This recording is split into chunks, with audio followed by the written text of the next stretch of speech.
Friends இந்த ரசத்தை பாருங்களா பார்க்கவே எவ்வளோ ஒரு சூப்பராக இருக்குது. நம்ம இதில் வெத்தலையும் கற்பூரவள்ளியும் சேர்த்ததுனால நல்லா மருத்துவ குணம்லாம் அடங்கியிருக்கு.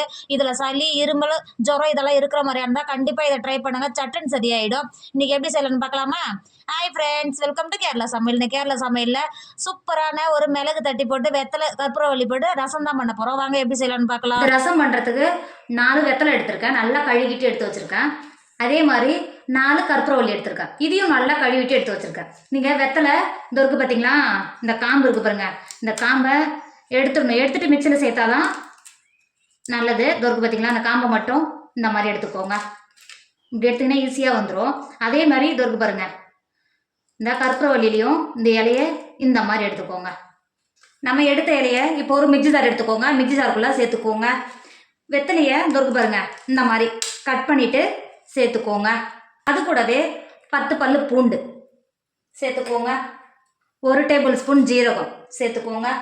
2 பழுத்த தக்காளியை நடுவில் இருக்கிற காம்பை மட்டும் கட் பண்ணிவிட்டு எடுத்து வச்சுருக்கேன், இதையும் உள்ளே சேர்த்துக்கோங்க. சேர்த்து கொடுத்துட்டு மிக்சி மூடி போட்டு மூடி குறப்பாக அரைச்சி எடுத்துக்கோங்க.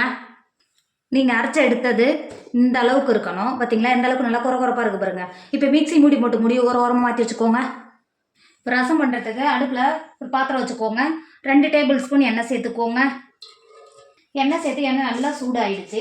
இந்த ஸ்டேஜில் 1/2 டேபிள் ஸ்பூன் கடுகு, 1/4 டேபிள் ஸ்பூன் உளுத்தம்பருப்பு சேர்த்துக்கோங்க. அது கூடவே 3 காஞ்ச மிளகாய் உடச்சி சேர்த்துக்கோங்க. இப்போ பாருங்கள், கடுகும் காஞ்ச மிளகாய் நல்லா பொரிஞ்சு வந்துடுச்சு. இந்த ஸ்டேஜில் 1/2 டேபிள் ஸ்பூன் மஞ்சத்தூள் சேர்த்துக்கோங்க. அது கூடவே ஒரு தண்டு கருவேப்பிலை உள்ள சேர்த்துக்கோங்க. சேர்த்துட்டு நம்ம ஏற்கனவே அரைச்சி எடுத்து வச்சுருக்கோம்ல, பேஸ்ட்டை உள்ள சேர்த்துக்கோங்க.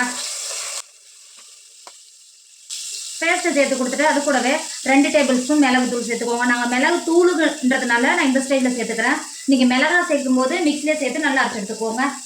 இப்போ சேர்த்துட்டு ஒரு 2 செகண்ட் நல்லா வதக்கிக்கோங்க.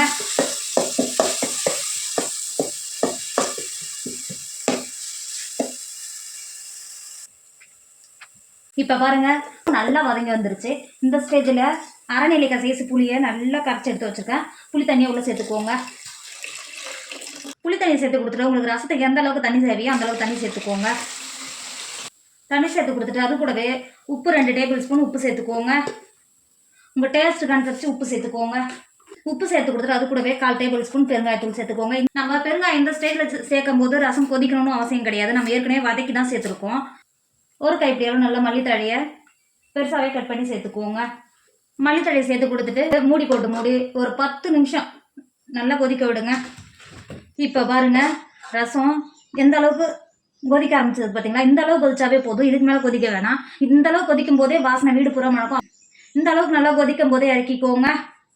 இப்போ பாருங்கள், கம்ம வாசனையோட நம்மளோட வெத்தலை ரசம் சூப்பராக ரெடி ஆகிடுச்சு. இதோட டேஸ்ட் அந்த அளவுக்கு சூப்பராக இருக்கும். நீங்கள் ஜுரம் சளி அது மாதிரி பிடிச்சிருக்கிற டைமில் இது மாதிரி வச்சு சாப்பிடுங்க, சட்டுன்னு சரியாயிடும். டேஸ்ட்டும் அந்த அளவுக்கு சூப்பராக இருக்கும். கண்டிப்பாக நீங்களும் ட்ரை பண்ணுங்கள். என்னோட வீடியோ உங்களுக்கு பிடிச்சிருந்தா உங்கள் ஃப்ரெண்டு உங்கள் ஃபேமிலி ஷேர் பண்ணுங்கள். மறக்காமல் கேரளா சமையலை சப்ஸ்கிரைப் பண்ணிக்கோங்க. தேங்க்யூ.